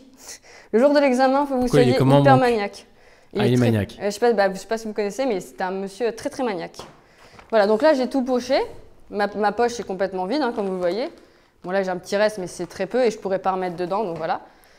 Hop, le jour de l'examen. Alors, je crois qu'on a chef Cécile, donc il va répondre à une question sur l'épreuve. Voilà. Donc, pour revenir à ce qu'on disait tout à l'heure, donc pour le P2, on a 5 heures au total, avec 45 minutes d'écrit le matin pour se mettre en forme, avec bien entendu des sujets qui concernent votre épreuve, 4 heures de pratique et 15 minutes d'oral. Donc, je rappelle que l'oral, c'est un peu différent que les années précédentes. Avant, c'était vraiment des questions sur de la techno et de l'hygiène, pas du tout en rapport finalement avec l'examen. Maintenant, vous allez devoir plus présenter votre production, expliquer pourquoi vous avez fait tel et tel choix. C'est pour ça que la réflexion, elle est très importante dans ce que vous faites. Vous allez devoir expliquer pourquoi vous avez fait votre production comme ceci. Qu'est-ce que vous pensez de votre production? C'est pour ça que sur la plateforme, on vous demande vraiment d'analyser pour le coup votre production et de pouvoir nous expliquer ce que vous pensez de votre pâte à choux, etc. Je vous rappelle que vous retrouvez évidemment toutes les informations concernant les temps d'épreuve et les besoins pour les épreuves sur la plateforme YouSchool et sur l'application YouSchool dans les cours. Voilà, alors, donc là j'ai garni mes éclairs. Tac. Bon, je passe toujours un coup de propre, déformation professionnelle, mais c'est une très bonne déformation professionnelle. Donc, comme Monk. Comment? Comme Monk. Exactement, toujours. Alors, c'est un exemple que je ça va être ma ref. En fait, ça a été mon surnom pendant pas mal de temps parce que je suis quelqu'un de très maniaque. Et donc voilà, pour moi c'est une grande référence et j'en suis fière. Donc voilà. Donc voilà, ça dépend des jours. Hein. Des fois c'est Monk, des fois c'est Wiki. On ne lave pas son linge sale en live. Merci. Du coup là on va préparer le fondant. Donc effectivement j'ai beaucoup de fondant par rapport à ce que j'ai à glacer. Je suis d'accord, mais j'ai une grosse casserole, j'avais pas vraiment plus petit. Donc voilà. Alors pour le fondant, toujours mettre un petit peu d'eau, donc de l'eau froide sur le dessus. Donc vous la mettez mais 2-3 minutes, pas plus. C'est pour assouplir votre fondant et surtout enlever les impuretés qu'il y a dessus. Donc je vais le laisser un petit peu, quelques petites minutes, voilà, de l'eau froide. Jamais d'eau chaude, sinon vous allez commencer à le faire fondre. Et vu que le fondant, c'est du sucre qui est massé, bah, du sucre dans de l'eau chaude, qu'est-ce que ça fait? Ça fond. Donc on va éviter. Donc voilà. Donc là, je mets un petit peu d'eau. Ah, il y a Joumana qui nous dit que lors de son oral, elle a eu aussi des questions de techno et d'hygiène. Et d'ailleurs, je voulais savoir comment elle va, Joumana, parce que je l'avais eue en masterclass.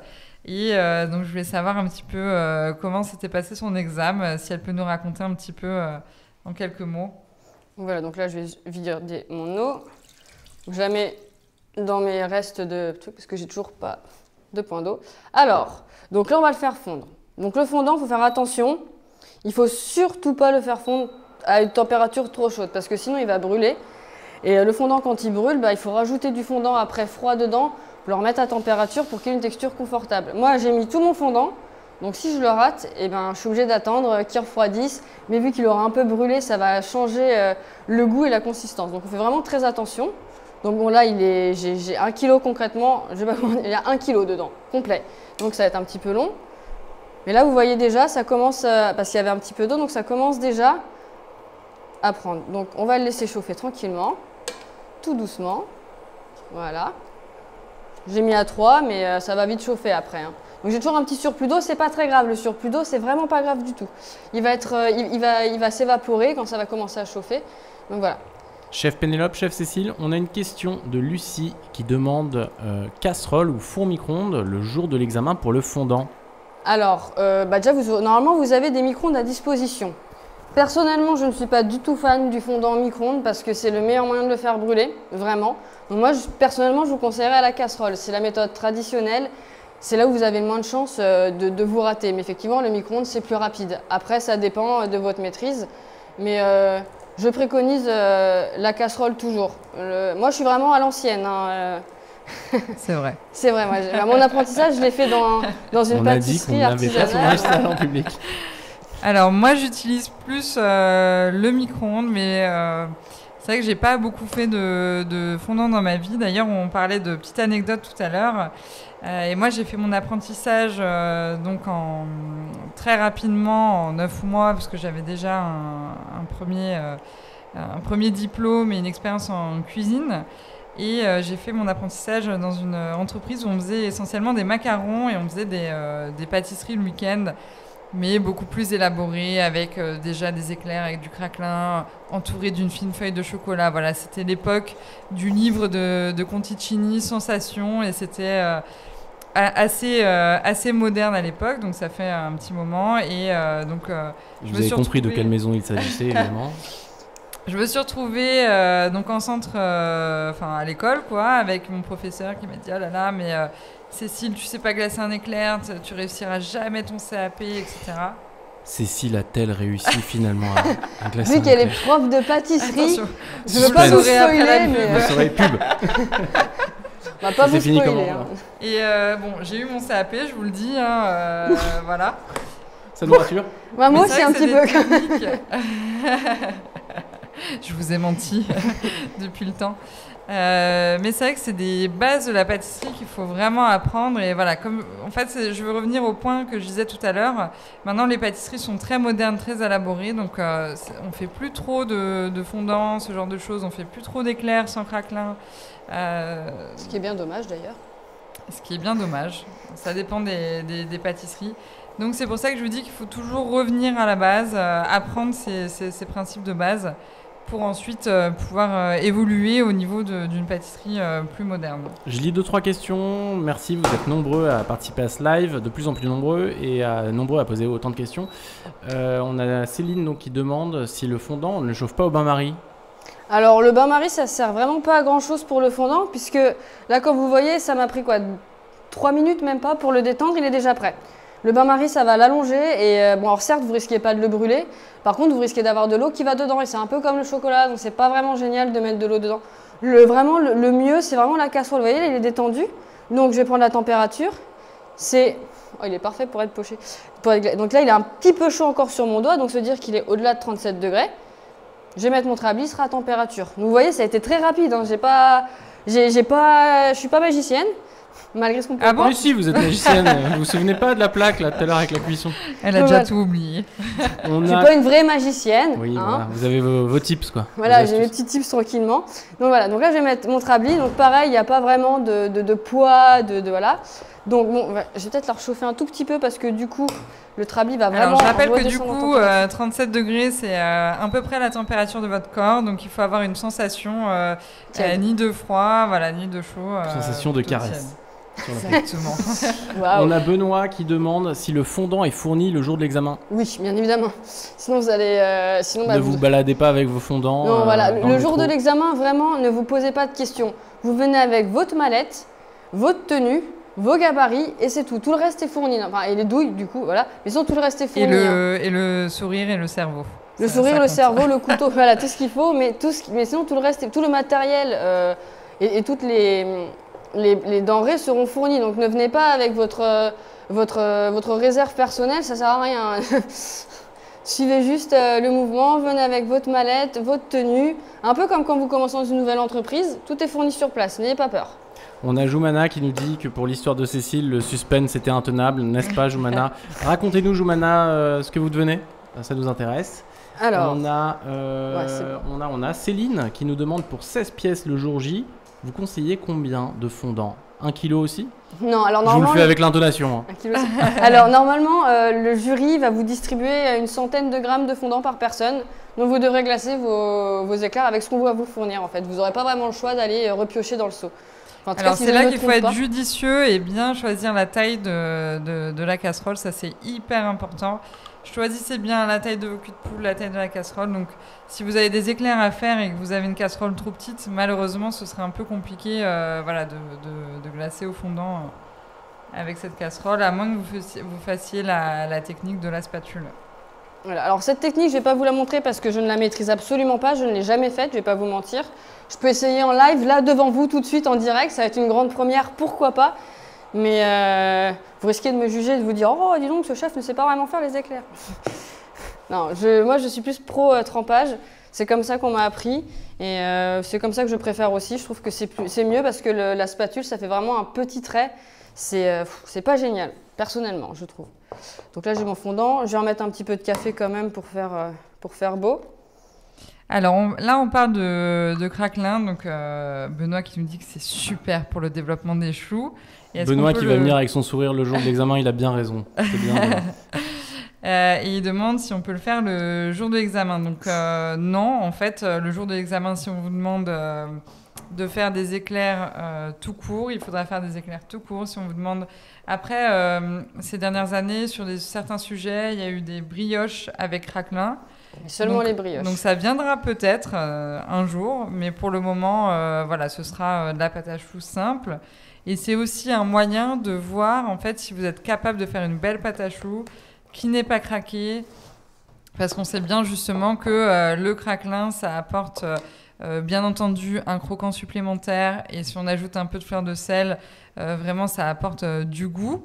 Mais ça apporte aussi une belle forme ronde, ça permet au chou de bien se développer. Donc c'est vrai que c'est intéressant de ce côté-là, mais le jour J, on ne vous demandera pas de faire du craquelin. On rappelle que le pochage et la pâte à choux, c'est une technique qui tombe très très souvent à l'examen, hein, quasiment tous les ans. Hein. Ouais, je pense que oui, tous les ans, parce que c'est vraiment une base de la pâtisserie française classique à connaître, mais sur le bout des doigts. Donc techniquement, ça tombe très souvent à l'examen. C'est comme la génoise, vous aurez forcément à en faire à l'examen. Et une pâte à tarte aussi, parce que c'est vraiment des classiques de la pâtisserie. Hein. Donc vous étonnez pas, voilà, c'est normal. Et c'est pour ça qu'il faut bien s'entraîner à la pâte à choux, parce que on en fait partout, dans tout le monde entier. Et puis c'est quelque chose qui, quand même, moi personnellement, je sais que quand je rentre dans une pâtisserie, la première chose que je regarde, c'est les éclairs. Bon, après, je suis une grande fan d'éclairs au chocolat ou au café, beurre salé, caramel beurre salé, si ça intéresse quelqu'un. je lance une bouteille à la mer, on verra, hein, peut-être que. Ton anniversaire est déjà passé, Pénélope. Oui, mais c'est pas grave. Ça et peut puis il y a durer Maxence sur la liste, hein, je vous signale. Donc voilà, alors, mon fondant. Donc là, je touche, il est encore un peu chaud. J'ai pas de sirop, j'en ai pas préparé, j'ai que le trabli, mais si j'en mets trop, après ça va être un petit peu liquide.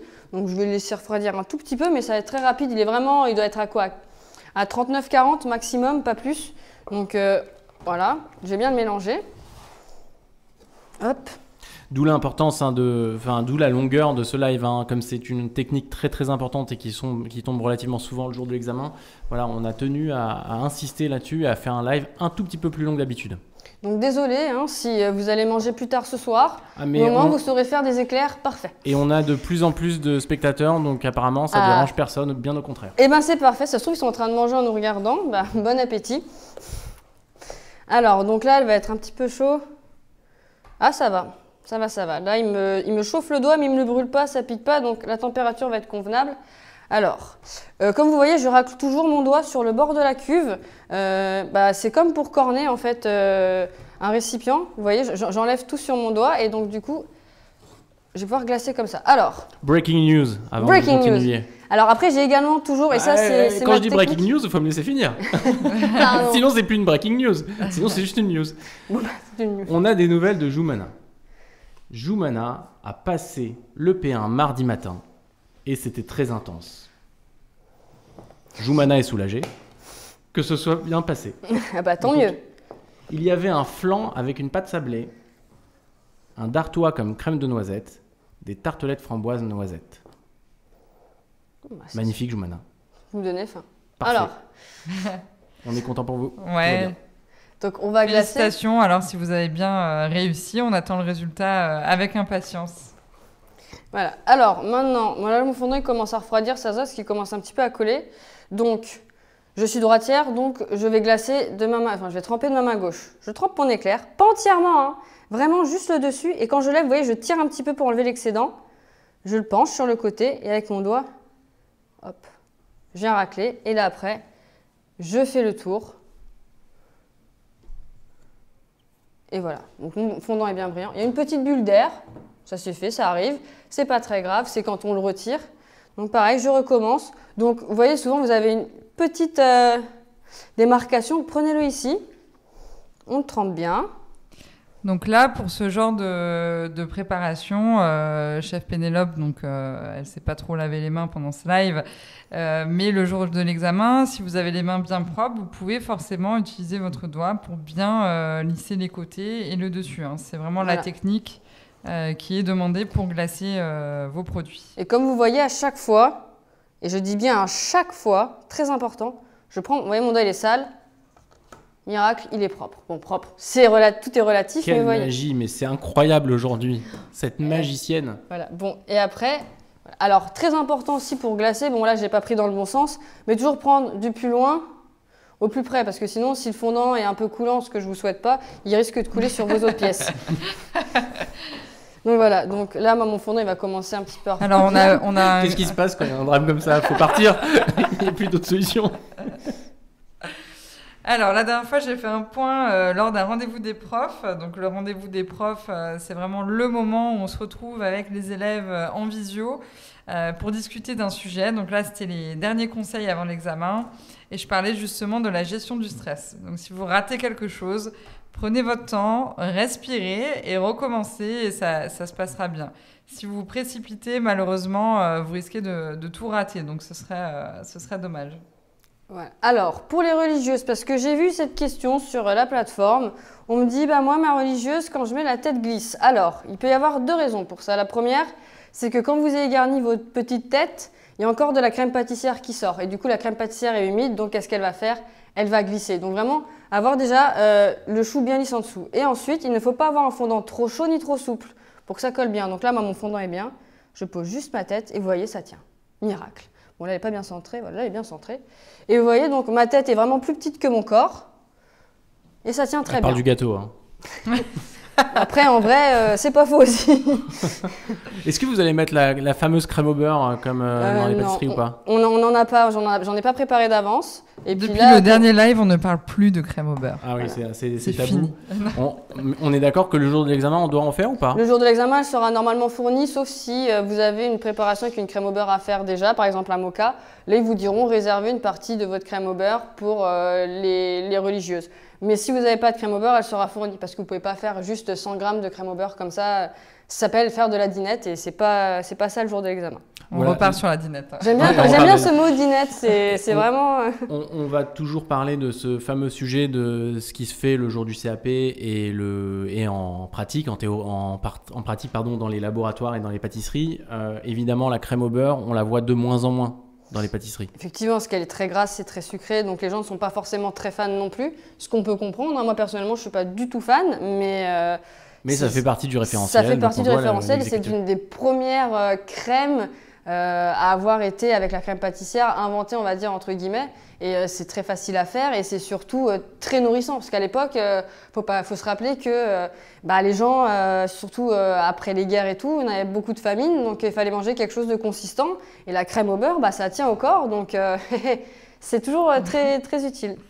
Merci pour ce point historique. Je vais peut-être pas glacer toutes les pièces. Là, vous avez un exemple. Chef Pénélope, elle est fatiguée. Elle n'a pas envie de s'embêter aujourd'hui. Après, si vous voulez, je peux toutes les glacer, il n'y a pas de souci. Mais on va perdre. Vous allez encore devoir rester une bonne vingtaine de minutes. Moi, ça me dérange pas. Je peux rester toute la nuit. Là, je suis partie pour. Hein. Tu peux nous montrer un salambo ou Le salambo, je viens de le faire juste ici. un gland, pardon. Et un gland, bien évidemment. Alors Ouais. là. Alors c'est quoi la différence? Tiens, ça tombe bien. Entre un Alors. salambo et un gland. Salambo. Salambo. Alors, c'est très simple. Déjà, la forme, tout simplement. Le gland a une forme qui finit en pointe et le salambo reste. Alors vous pouvez nous très montrer allongé. là sur le. Alors, donc là, nous avons un gland qui finit en pointe Et là, nous avons... Alors, ça c'est le gland. Ça, c'est le gland. Et ça, c'est le Salombo. La couleur blanc, rose, vert. Alors, le gland sera vert avec un pailleté chocolat car il est garni au rhum.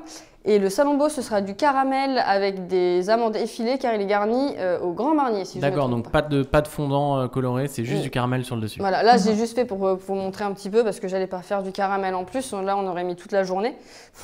Mais il y a plein de trucs comme ça en pâtisserie. Et le Savarin et le Baba, c'est quoi la différence?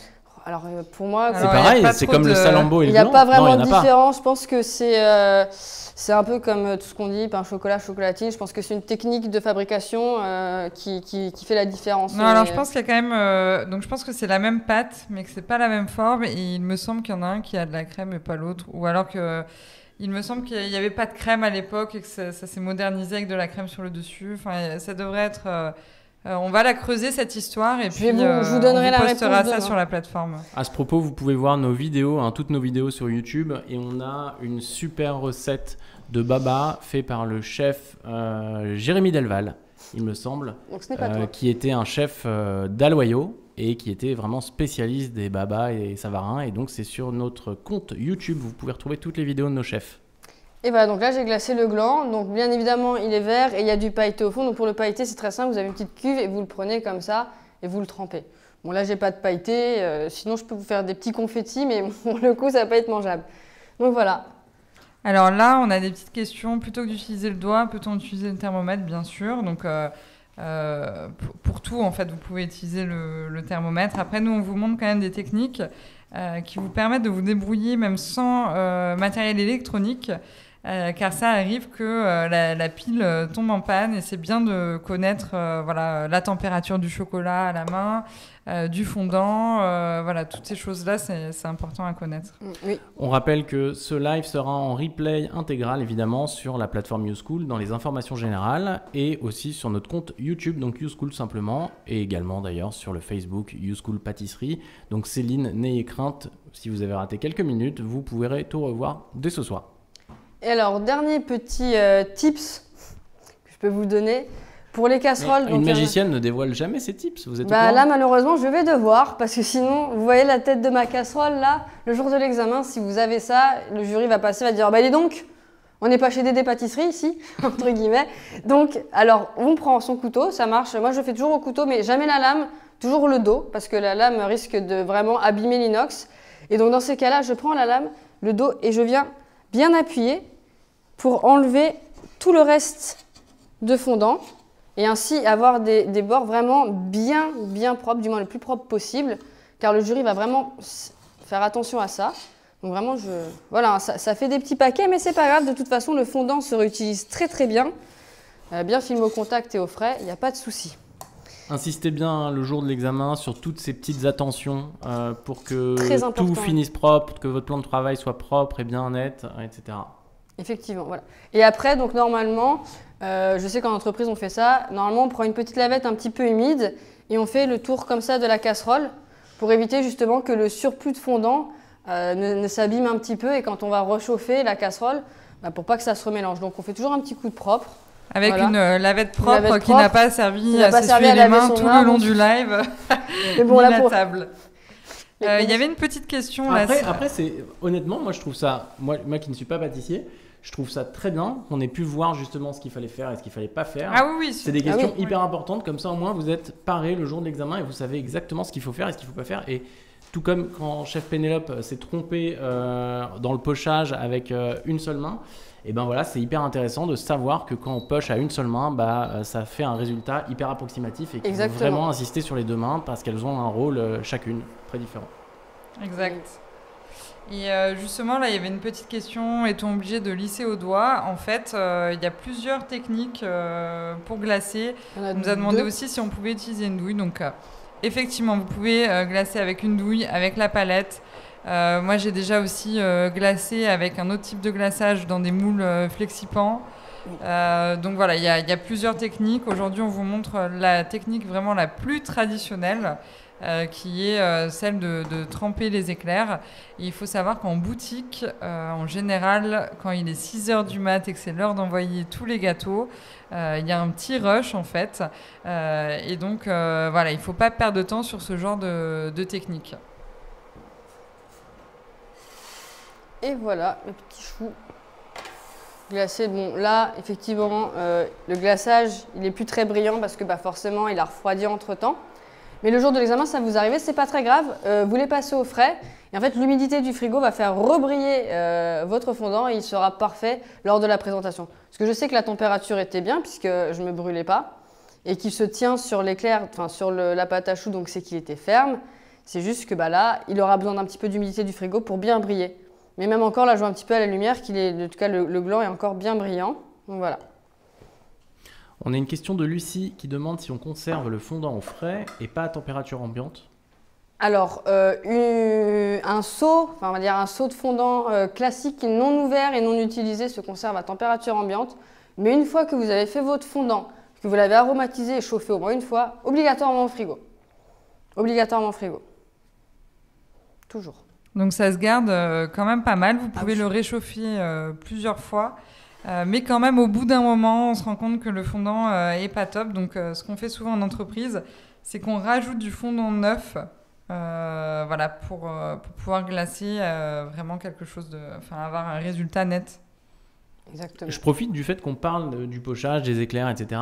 pour vous demander ce qui fait que parfois, en pâtisserie, on peut avoir des éclairs qui sont un peu farineux. Vous savez, ils sont pas très très bons en général. Qu'est-ce qui provoque ça? Alors, je n'ai jamais mangé d'éclairs un peu C'est pas une bonne pâtisserie. Non, mais c'est clairement pas des bonnes pâtisseries. Mais c'est déjà arrivé, arrivé, je pense, à tout le monde au moins une fois, d'être tombé sur un éclair un peu farineux. Alors, moi, personnellement, ça me dit rien, mais c'est possible. Est-ce que c'est ça tranché ou pas? Non, c'est pas ça tranché. Alors, un éclair ne tranchera pas, techniquement, c'est pas possible. En réalité, c'est la crème pâtissière qui est farineuse, c'est pas l'éclair. Ça veut dire qu'ils l'ont sûrement fait avec de la farine. Et trop de farine, tout simplement. Moi, personnellement, ma crème pâtissière, je la fais toujours à la maïzena. C'est beaucoup plus léger. Et pour les personnes qui sont un petit peu intolérantes au gluten, c'est parfait. Ça se digère tout seul. Voilà, donc c'est fait avec soit de la poudre à crème, de la maïzena ou de la farine, donc la crème pâtissière. Et en fait, il faut bien la cuire parce que si elle n'est pas suffisamment cuite, du coup, la farine, la maïzena ou la poudre à crème ne sera pas cuite en fait. Donc, vous allez avoir ce côté farineux. C'est de là en fait d'où vient ce côté farineux. Très bien. On passe au top et au flop.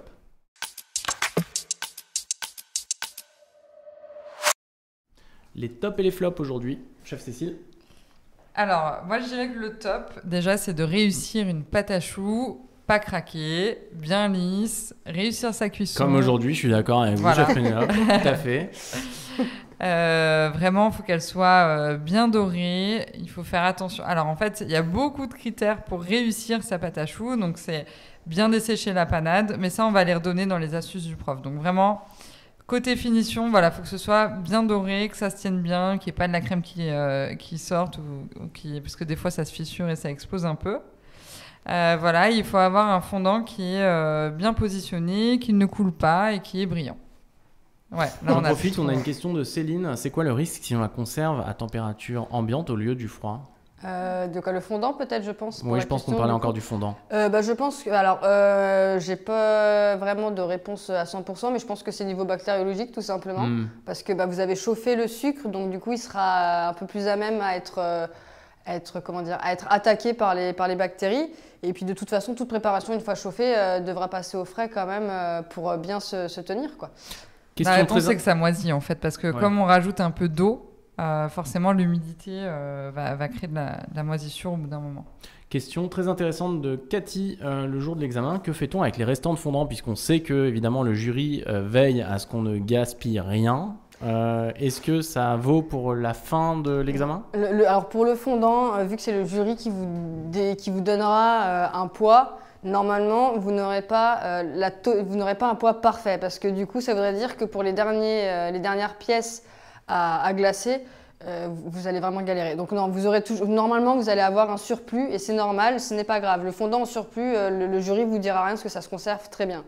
Par contre, si vous avez de la crème pâtissière ou de la pâte à choux en surplus, ça par contre, Vaut mieux pocher la pâte à choux et regarnir encore un petit peu cette pâte à choux-là, plutôt que d'avoir le reste dans la poche et tout. Vaut mieux en avoir trop pour le coup en présentation que d'avoir plus ce qu'il faut et des restes dans le frigo. Ça, le jury va pas passer. Parce que le jury va quand même vérifier ce qu'il y a dans vos frigos aussi. Faut pas oublier. Pour ceux qui voulaient peut-être camoufler des choses, vous ne pourrez pas vraiment. Désolée de vous l'avouer. On a Lucie qui nous dit qu'elle nous remercie beaucoup d'ailleurs. Elle a appris énormément de choses avec ce live, avec vos notes et vos conseils. Eh bien, merci à vous Lucie. Donc, on en fera régulièrement des lives et on est très heureux de vous apprendre et d'accentuer justement des détails très importants qui méritent d'être accentués. Et surtout pour des sujets comme celui-ci qui tombent très très souvent à l'examen. Oui. Est-ce qu'il y a d'autres flops ou tops? Alors, il y a un flop dont je voudrais parler. Voilà, après, on va pas. Il y a beaucoup de tops et de flops possibles. Celui dont je voulais parler, c'est de bien garnir en fait vos éclairs ou autres pâtes à choux. Parce qu'en général, les membres du jury ne se gênent pas en fait pour couper en deux, par exemple dans la longueur, votre éclair pour voir s'il est bien garni à l'intérieur. Donc là, je crois que Pénélope, elle s'apprête à le faire sans couteau aussi. C'est triste. Mais bon, c'est ce qu'elle a sous la main. Alors, elle va nous montrer si son éclair ou sa lambeau ou je ne sais quelle pièce, on va voir celle qu'elle a choisie, est bien garnie en fait du début à la fin. Parce que dans la pâte à choux, il y a des bulles d'air qui se créent et des fois, ça fait un peu comme des murs à l'intérieur. Donc, c'est pour ça qu'il faut vérifier. Et ça, c'est aussi une habitude de vérifier à la main. À la pesée, je dirais, si la pâte à choux est bien garnie. Moi, je sens déjà qu'elle est assez lourde quand même, ma pâte à choux. Hein, vous ne pouvez pas le sentir, mais je vous le dis, elle est assez lourde. Donc, je vais la couper avec mon couteau. Ah non, c'est dans la longueur, Pénélope. Dans la longueur, tu préfères? Moi, je suis toujours dans la largeur, mais dans la longueur. Oui, mais en fait, les membres du jury coupent toujours dans la longueur pour être sûr en fait que ce soit bien garni. Ah bah. Hop. Donc là, on voit que j'ai un petit peu ici qui manque et un petit peu là. Mais pour le coup, ça reste quand même... Non, c'est correct. Hein. Correct. Mais moi, c'est parce que je suis vraiment très, très, très pointilleuse. Monk. Donc, voilà. Exactement. Donc voilà. Vous voyez, c'est vraiment garni complet. On passe à l'astuce du prof.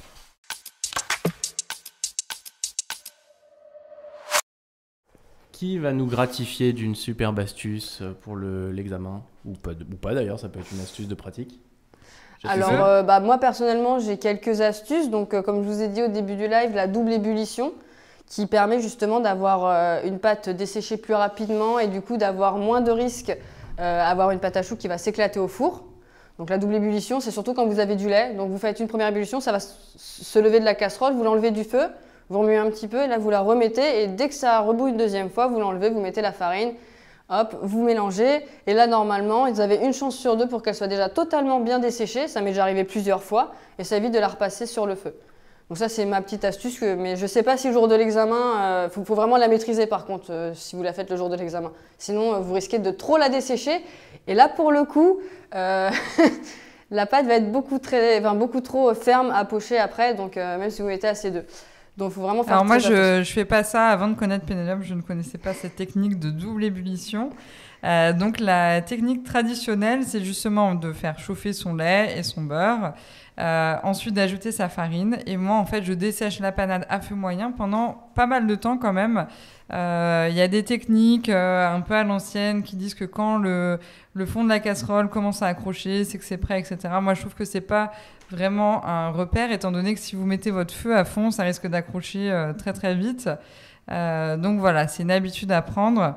Il faut juste en fait réfléchir et se dire qu'il faut sortir l'humidité de cette pâte pour ensuite la réhumidifier avec les œufs.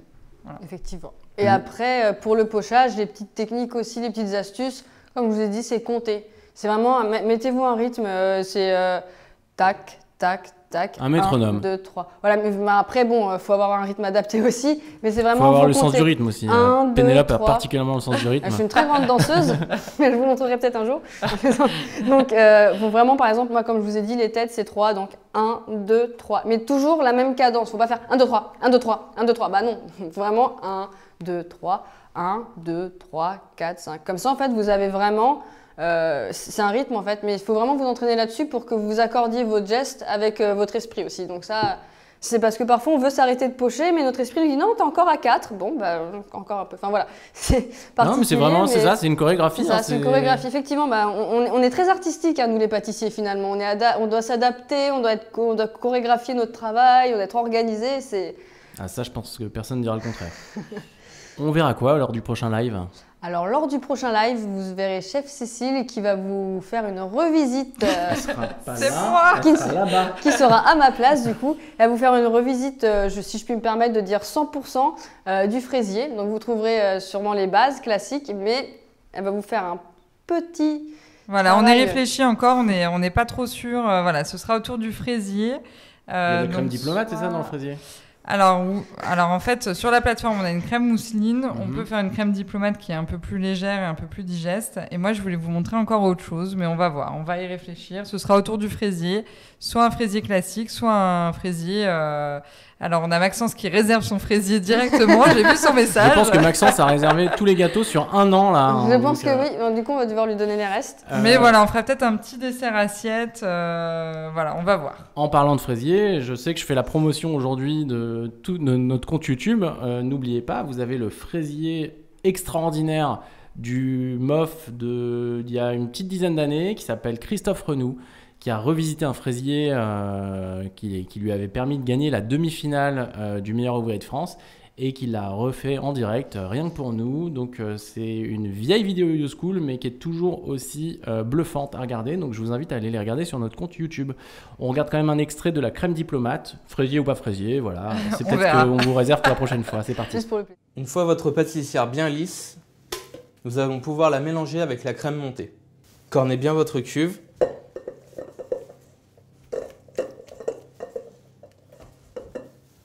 Puis ajoutez 1 ou 2 cornes de votre crème montée. Commencez votre mélange au fouet.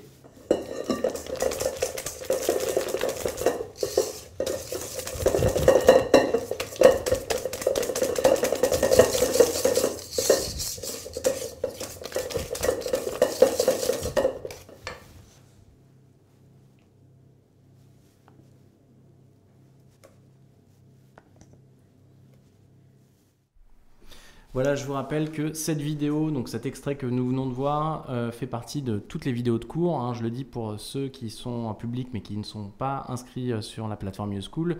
Voilà, c'est exactement ce type de vidéo, donc c'est très précis, on voit tout ce qui se passe, etc.